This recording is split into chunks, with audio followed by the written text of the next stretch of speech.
What the Chicago Bears need to do this offseason, first and foremost, fire Matt Eberflus. The fact that that guy was given this job just shows how incompetent and out of touch the Bears management really is. When you bring in Justin Fields, a guy who has a lot of untapped potential, needs development, you need to hire an offensive mind, a guy that can directly work with Justin Fields, help him develop his game, bounce ideas off of him. What do the Bears do? They go out there and they hire a defensive-minded head coach. That is completely fucking asinine to do as an organization, and just that really makes me mad whenever you have a young quarterback and you bring in a defensive mind, because that very, very rarely does that work, you know? Houston kind of is having that work now with CJ and DeMeco Ryans, but that is the outlier to this. And that brings us to the quarterback position, you know? So after they fire Eberflus, I think, obviously, I have an offensive bias. Go find an offensive coach. You know, look at in division, Ben Johnson, the offensive coordinator for the Lions, I think would be a really good hire. Harbaugh, I don't think Harbaugh would go to the Bears. I mean, maybe, just because they have the number 1 overall pick, but I would look at guys like that. For the quarterback position, I think it's time to move off of Justin Fields. I'm not saying Justin Fields is a bad football player, I'm not saying that there's not something there with Fields. There definitely is something there. I just think that in terms of Chicago, it's time to just reset your team. And I know as a Bears fan, it's got to be really frustrating to hear that, to hear it's time to reset again. But for me, Fields has not shown enough to pass on Caleb Williams. And I'm not saying that Caleb Williams is a perfect prospect, you know. He showed a couple red flags this season, especially the Notre Dame game kind of alarmed me.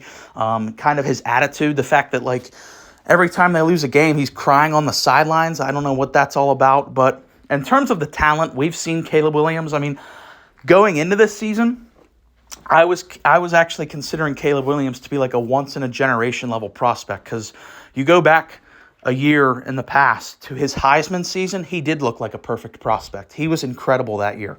And then, like we said, this year, the team isn't quite as good. You know, they lose Jordan Addison. They just didn't look so potent on offense. But I would still just roll the dice with Caleb Williams, because I think that there is that level of talent there with Caleb. Let's look at Justin Fields' numbers for this year. He played in 11 games, put up 2,146 passing yards, 15-9 touchdown interception ratio, 61 completion percentage, 585 rushing yards, and 3 rushing touchdowns. So, what do these numbers tell me? These numbers tell me that he's capable, that there's something there, but the big number that I think is the biggest knock on Justin Fields is his career win-loss record is 9-27. 9-27 is really bad. And you can say all you want that Justin Fields went to a bad organization with incompetent management. I 100% agree with that. But we've seen plenty of other high-drafted quarterbacks go to disastrous situations and turn them around. And you also have to keep in mind, the Chicago Bears were the highest spender in free agency this offseason. So it's not like he has like a terrible team, especially this year. Like getting DJ Moore, who's really just a freak. He's a stud athlete. They spent a lot of money on their defense, of course. And Tyson Bagent had a better record this season than Justin Fields. I think that that's kind of an indictment on Fields. And like we said, Caleb Williams, I just think there's too much potential in Caleb. Even though he has kind of slipped down, in my opinion of him, I think he still just provides you too much talent to pass on him. Justin Fields, and I think you could get some value for Justin Fields. You know, I think that there are teams that would certainly line up for Justin Fields, like in Atlanta. I could definitely see Atlanta going out there and getting a Fields. I think he would... I would really like to see him in Atlanta, honestly, with the weapons they have, with an offensive-minded head coach. And there's a couple other teams as well that I think would have interest in Justin Fields. So you could get some equity out of him.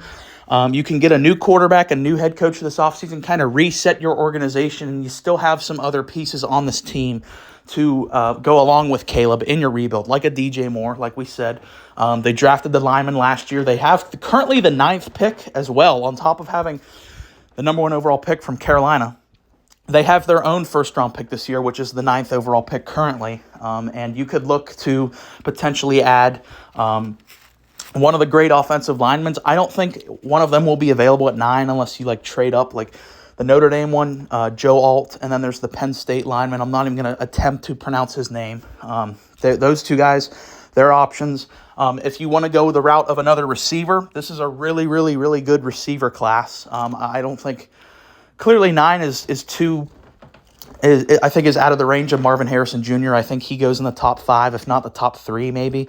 But you also have other really good receivers in this class, like a Rome Odunze, Malik Neighbors from LSU. So that's really interesting. On top of the guys you already have on this team, like DJ Moore and Montez Sweat on the defensive side of the ball. So I think that there is some excitement here with the Bears. Just given the fact that you have the number 1 overall pick, you guys have to let me know in the comments what you think about this. Do you think that they should... I've seen some people even saying that they should just draft Marvin Harrison Jr. first overall. And I don't think if they do want to go down that route of building around Fields, they shouldn't do that. They should trade down to maybe 3 or 4, depending on how the draft rankings play out, and if try to land Marvin that way. Because I think you could get a lot for trading down, because people are going to want that number 1 overall pick, whether it's New England or the Giants, or I don't even know. But that's kind of been my take on it. I just think that Fields hasn't shown enough for me to really have the confidence to build around him. You can say that's unfair because of the management, but I just think Caleb Williams is the safer pick at this point in time, and you can get some equity out of Justin Fields. So you let me know all your thoughts on this, especially the Bears fans. We want to hear from you.